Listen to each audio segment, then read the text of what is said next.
காலையில் குடிக்கக்கூடிய அந்த ஒரு நீராகாரம் எடுத்துட்டோம்னா அது வெறுமனை முந்தின நாள் சாதத்தில் தண்ணி ஊற்றி வச்சு கரைச்சி அப்படியே குடிக்கிறோம், அதில் ஸ்டார்ச் இருக்கு அப்படின்னு நினைக்கிறாங்க. அது கிடையாது. அது ஒரு நாள் தண்ணி ஊற வச்சு மறுநாள் அதை பிழிந்து குடிக்கும் போது அதில் ஏகப்பட்ட ப்ரோபயோட்டிக் இருக்கு, லாக்டோபாசிலஸ் எக்கச்சக்கம் இருக்கு. அந்த லாக்டோபாசிலஸ் நம்ம குடலுக்குள் நமக்காக உள்ள உட்காந்து எப்படி மண்ணுக்கு உள்ள நமக்கு கண்ணுக்கு தெரியாத நுண்ணுயிரிகள் நமக்காக உழைத்து கொண்டிருக்கிறவோ அதே மாதிரி நம் குடலுக்கு உள்ள ஏகப்பட்ட நுண்ணுயிர்கள் நமக்காக வேலை செய்து கொண்டிருக்கின்றன. கட் பிரெயின் ஆக்சிஸ் கண்டுபிடிக்கிறான். உன் குடல் நல்லா இருந்தா தான் மூளை நல்லா இருக்கும் அப்படிங்கிறான். இது எத்தனை காலம் நம் பெரியவர்கள் சொல்லியிருப்பாங்க. மலம் நல்லா கழியணும், வயிறு வாய்வு இருக்கக்கூடாது, சீரணம் சரியா இருந்தா நீ நல்லா இருப்ப. இது அந்த காலத்தில் உள்ள சாதாரண சொல்லக்கூடிய விஷயம். இன்னைக்கு அத ஆங்கில வார்த்தைகள்ல if you have probiotic, your probiotic dose நல்லா இருந்தனா உன் gut brain axis நல்லா இருக்கும், gut brain axis நல்லா இருந்தனா உன்னுடைய presence of mind நல்லா இருக்கும், உன் மெட்டபாலிசம் நல்லா இருக்கும். எவ்வளவு ஆய்வுகள். ஒரு 3 மாதத்துக்கு முன்னாடி அமெரிக்கால பாஸ்டன் நகரத்துக்கு போயிருக்கேன். அங்க மெசச்சூட்ஸ்ல இருக்கக்கூடிய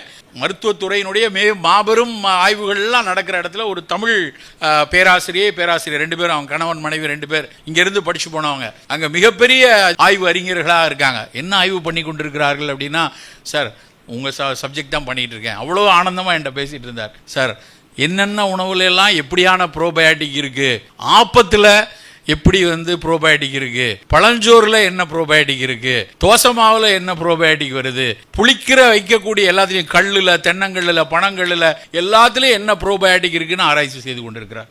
அவர் சொல்றாரு, நான் கேட்கிறேன், சார் ஆய்வு முடிவுலாம் இருக்கட்டும், நல்லது தானே அப்படின்னு நான் என்னை வலியுறுத்திக்கிறதுக்காக நான் கேட்கிறேன். அவர் சொல்றாரு, எந்த லேப்லையும் இப்படி செய்ய முடியாது சார், அவ்வளவு நேச்சர் அபண்டன்ட் ஆஃப் ஹெல்த்துக்கு கொடுக்குது, சாப்பிடணும், நீங்க போய் பேசுங்க சாப்பிடறதுக்கு, அதை பத்தி நான் அதை ஆய்வு செய்து கொண்டிருக்கிறேன் என்று சொன்னார். அந்த அளவுக்கு மிகச்சிறந்த விஷயங்கள் நம்முடைய உணவுகள்ல கொட்டி கிடக்கு. அவற்றை நாம அப்படியே கால ஓட்டத்துல வேகமா ஓடிக்கொண்டிருக்கிறோம்.